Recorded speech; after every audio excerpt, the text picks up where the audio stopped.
Welcome back, guys. In this video, we'll endeavor into the deep jungle of partial, total, derivative differentials from both physics and math perspective. Although the math perspective will be the follow-up video. And in the end, we'll hopefully have an overview over all the wildlife which is out there. Before I outline this, I saw some of you playing around with the like and sub buttons. Think carefully about what you're doing. This is not for kids. Okay, so we'll start with the differential and partial derivative, the basic stuff in point A. Then we'll go to the total differential, first more complex notion, and then we'll tackle the infamous time derivative total and partial, which is actually an example of AB. And we'll finish with D, which is the directional derivative, sort of a generalization of the partial derivative. What do you need for this? Well, you should have heard about these notions, and you should know things like the gradient, scalar product, multivariable functions in general. But you're probably still a little bit confused, because otherwise you wouldn't watch this video. Also, if you're looking for differential forms or differential geometry, this is not the right place. I'd suggest look somewhere else or watch Crocodile vs. Lion videos. You know all of them already? I know that feeling. And one more thing. In this video, I want to try a new form where I uncover patches of things I've already written, just to get the whole thing a little more fluent and a little more compact. Let me know if that suits you in the end. So let's get right into it. We start with A, the differential and the derivative in general. So what are differentials? These are just small changes, actually. Small changes in the direction which they are named for, so like a small change in x direction, dx. Compare that to like a regular change in x direction, which we usually note with a big triangle, this delta. Then we have the classical derivative, or called differential quotient, which you know from school. This is a function from r to r, and we're looking at the slope of the tangent in a specific point x. And that's the derivative. It's defined as f prime of x, take a limit where you put a difference to 0 from a function evaluated a little bit away from x minus the function at x divided by this difference. How do the differentials and the derivative relate? Well, first of all, there is this formula where you say a small change in y direction is actually the slope factor, which is the derivative, times a small change in x direction. If you rearrange this equation, you'll get the well-known differential quotient, df by dx. In terms of a graph, this looks like this. We have the coordinate system, x and y. We have a function, f. And now we have a point x.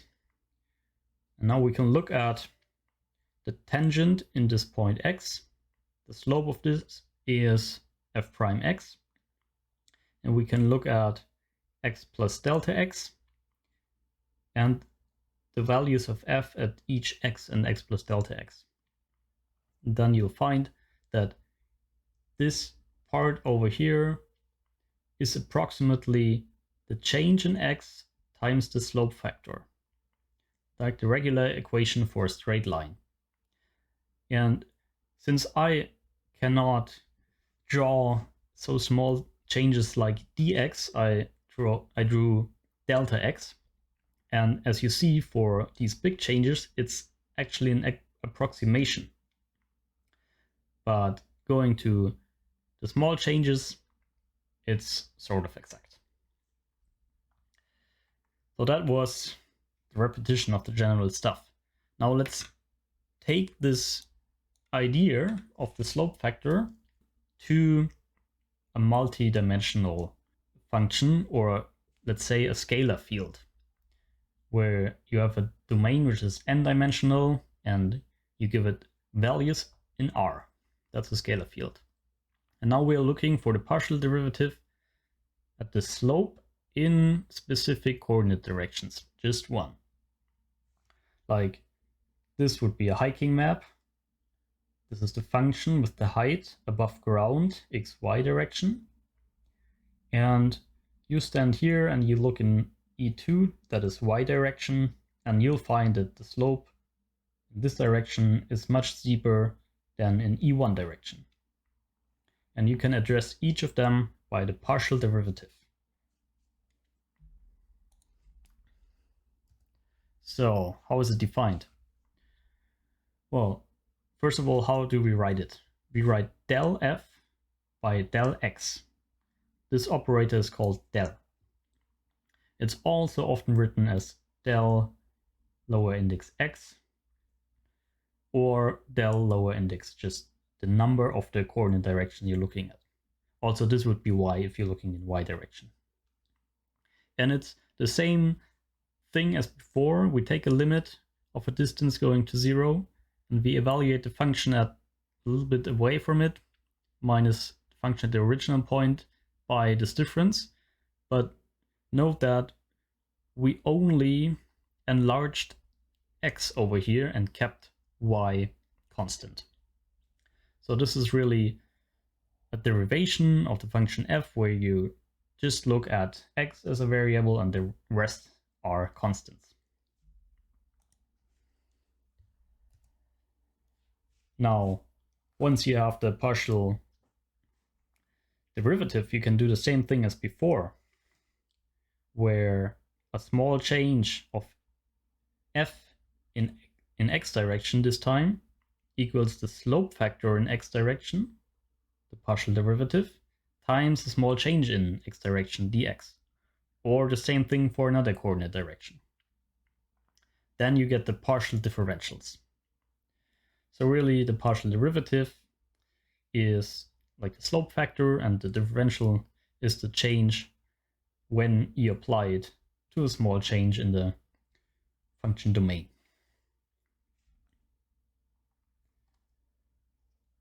That brings us to the first more interesting notion, which is the total differential. We again, which is very important, looking at scalar fields from Rn to R. And what we now do, we want to look at the change of f if we can walk in more than just one coordinate direction. So the definition of the total differential is really df. Now we do not have an index dxf or something because we're looking like in all coordinate directions. And we just add the partial differentials up. I only have an example for R2, f from R2 to R, but you would put every partial differential in here you have.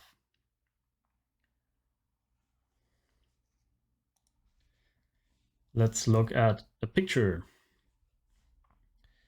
So this might look complicated, but let's go through it by the colors. So in white we have the coordinate system xy, which would be the function domain. And we have a point xy. And then we have a function like height above ground in green, like a roof, for example. And here we have f of xy.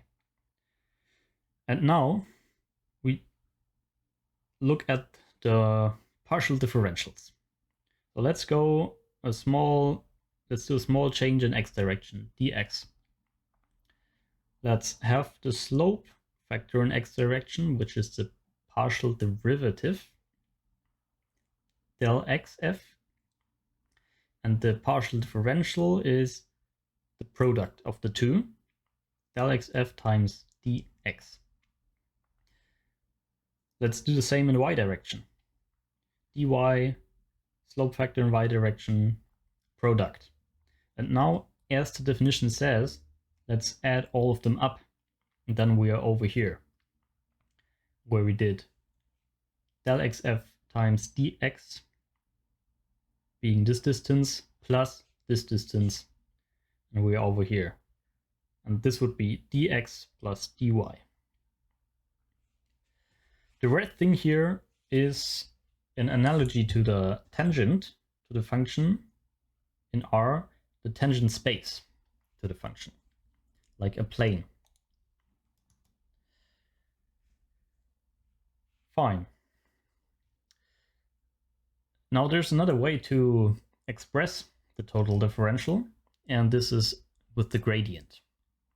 So if we look at this equation, we can see that this is actually a scalar product of a vector del xf, del yf times dx dy.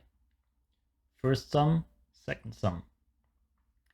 And if we write this with the Nabla operator, this is also the gradient of f times dr when we call the vector of dx dy just dr. It's also in the picture over here.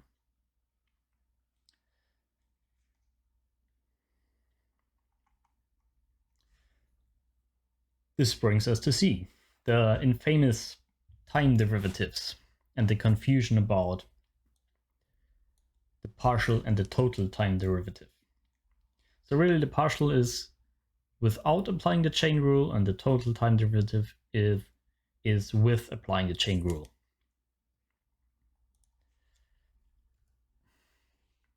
Before we can exemplify this, we need to create some stuff to show the difference. So what we need is a trajectory in space.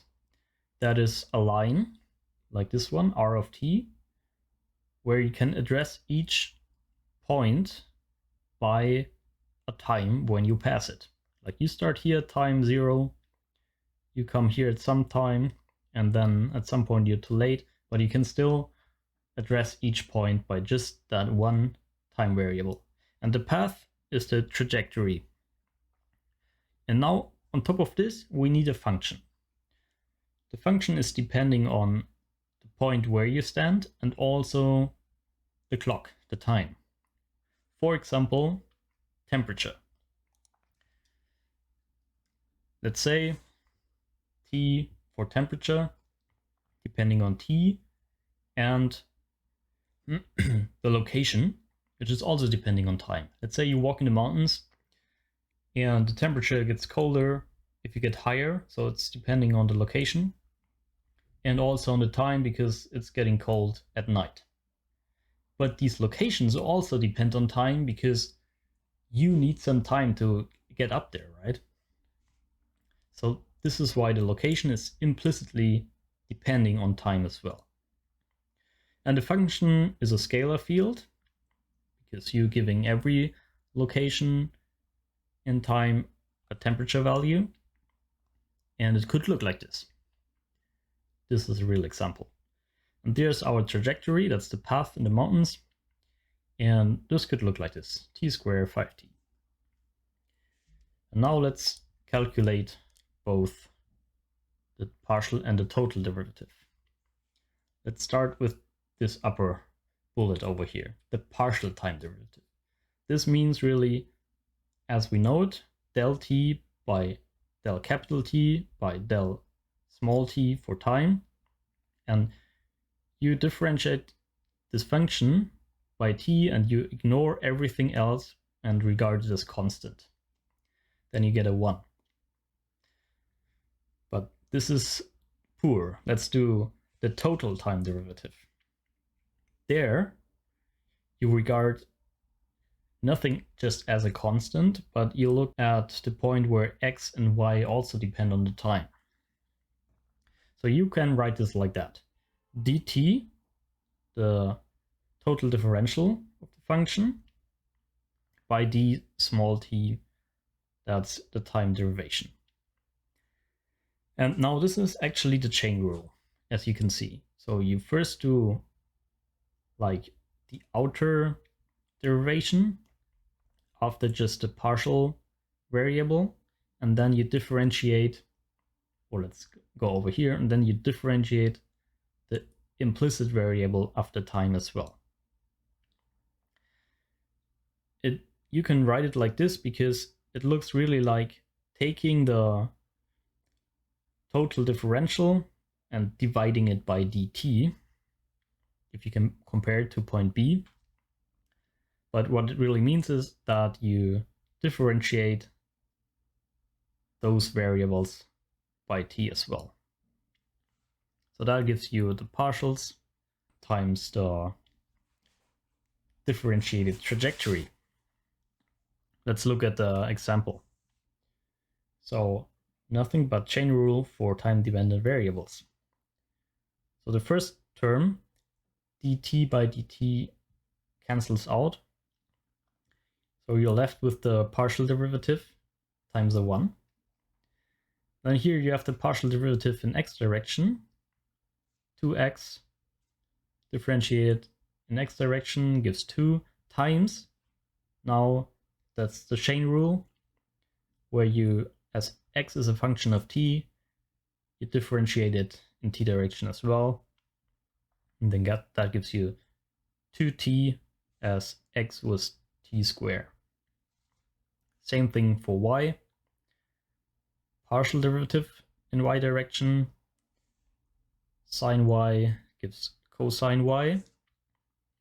Chain rule, as y is 5t, this is 5. Of course, you can write 5t for y here as well. So that's the difference. Total time derivative is applying the chain rule. Partial time derivative is not applying the chain rule.